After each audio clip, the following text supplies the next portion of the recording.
Heaven ain't a lot like Texas. I don't want to go. Oh, hey there, Tubaneros. Well, it looks like August the 6th of this year has been designated the Texas State Pray Day by Tea Party Governor Rick Perry.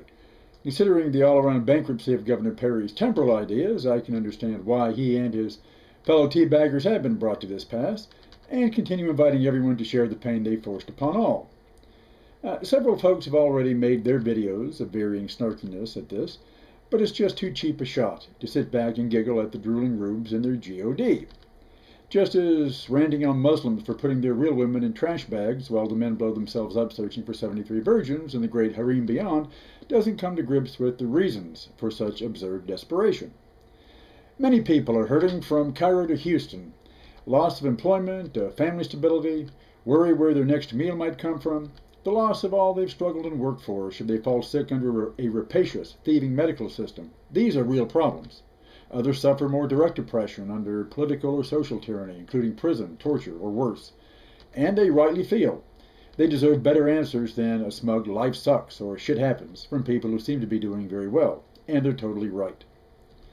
Now, religious believers have every right to look to the skies above for solutions to their crisis, or general or personal.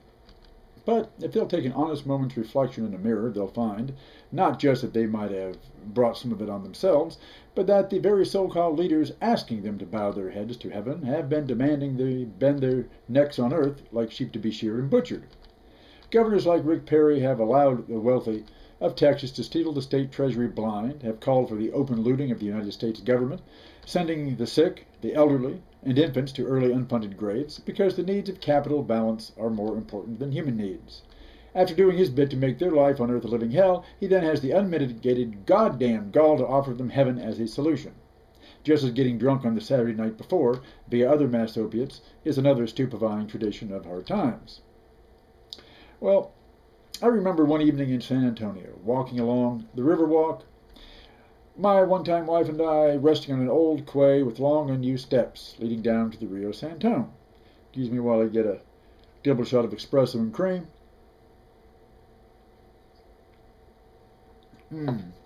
Good stuff. And behind us, behind an iron gate, was some private party of the uber-wealthy. Before the festivities began, one of their local spiritual advisors tried to put a righteous varnish on the affair, and I recall his blessing upon the victuals somewhat as follows: "Lord, you have given us much, and we are grateful. But we need to remember those whom you haven't blessed so generously." There's the kind of God Rick Perry wants you to pray to, one that sanctions the corruption, the thievery, the self-indulgence of the rich, while pausing to remember, before stuffing themselves, the lesser beings who are in want precisely because these useless assholes have legally sucked the wealth of human society in Texas up their fat asses. Mikhail Bakunin, the 19th century anti-theist and anti-statist, summed it up pretty succinctly. Whenever a chief of state speaks of God, be he William I, the Knouto-Germanic emperor of Prussia, or Grant, the president of the great republic of the USA, be sure that he is getting ready to shear once more his people flock. So, the good citizens of the Texas Free State have always said God helps those who help themselves.